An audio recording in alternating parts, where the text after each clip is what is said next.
Rail লাগা লাগা লাগা লাগা লাগা লাগা লাগা লাগা ভেলকি লাগা এক ইয়েমেনের ঠেলাই তোমরা নিতে পারো নাই। ৩২ দেশের কাছে চিঠি পাঠাইছো ইরানের নিষেধাজ্ঞা দিয়া তোমরা নতুন করে খেলা খেলবা, এতটা সোজা?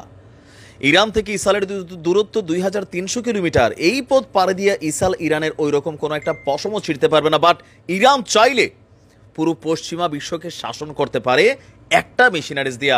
সেই জিনিসটাই যেটাকে বলা হয়ে থাকে হার্ট অফ ইরান। ধুকধুক ধুকধুক না, আমার কলিজা ধুকধুক করে না কাঁপলেও পশ্চিমাদের কিন্তু কাঁপাকাঁপি শুরু হয়েছে।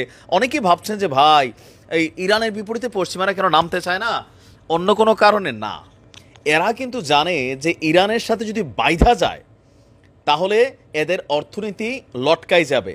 মধ্যপ্রাচ্যে তাদের দুষ্ট ছেলে ইসরায়েলকে যে ইজারা দিয়ে রাখছে সেই ইজারাও কিন্তু শেষ হয়ে যাবে, কারণ ইরান তো এমনিতেই অনেক নিষেধাজ্ঞার মধ্যে দিয়ে নিজেদের অর্থনীতি সমরাস্ত্র বা ক্ষেপণাস্ত্র পরমাণুস্ত্র যত আছে সব কিছুকে ডেভেলপ করেছে। আসুন দেখি ঘটনা কি। পৃথিবীর মোট বাণিজ্যের শতকরা ৮০ হয়ে থাকে সমুদ্রপথে। ফলে আন্তর্জাতিক বাণিজ্যের ক্ষেত্রে বিভিন্ন সামুদ্রিক প্রণালী বেশ গুরুত্বপূর্ণ একটা ভূমিকা রাখে। ২০২১ সালে একটি জাহাজ আটকে সুয়েজ খাল ৬ দিন বন্ধ থাকায় বিশ্ব অর্থনীতি ১,০০০ কোটি মার্কিন ডলারের ক্ষতির সম্মুখীন হয়। আর এই খালের চেয়েও বেশি গুরুত্ব রাখে মধ্যপ্রাচ্যের হরমুজ প্রণালী।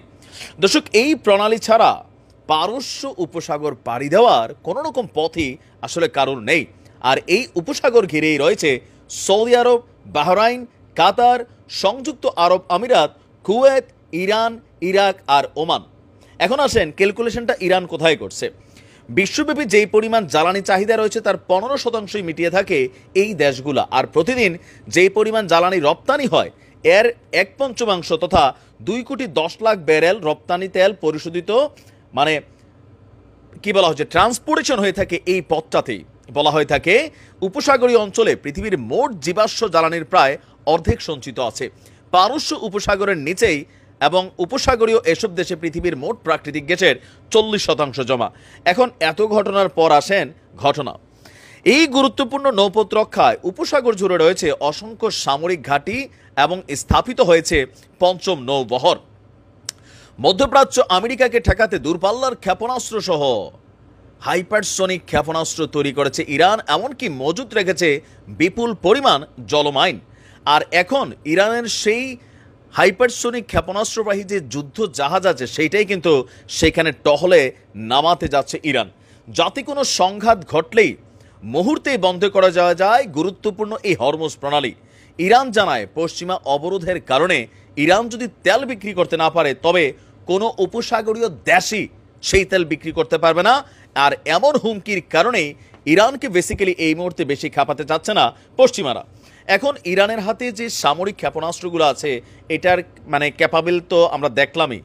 বললাম না যে ইরানের ভান্ডারে থাকা ৯০-এর তালিকার পরে যেগুলো আছে ওইগুলোর থেকে কিছু মারছিল আপনার ইসরায়েলে প্রায় ২৩০০ কিলোমিটার পথ পাড়ি দিয়া এরা কিন্তু সেখানে দেখাইছে যে এরা কি করতে পারে। আর যেগুলো অরিজিনাল টপ লিস্টের থাকা, ওই যে গতকালকে বলছি ৯ রত্নের ১ রত্ন তো আনে নাই, তবে এখন যে যুদ্ধ জাহাজ আছে সেখানে কিন্তু হাইপারসনিক যে ফাতাহ, ফালাক আরও বেশ কয়েকটা মেশিনারিজ কিন্তু এগুলাতে রাখা আছে।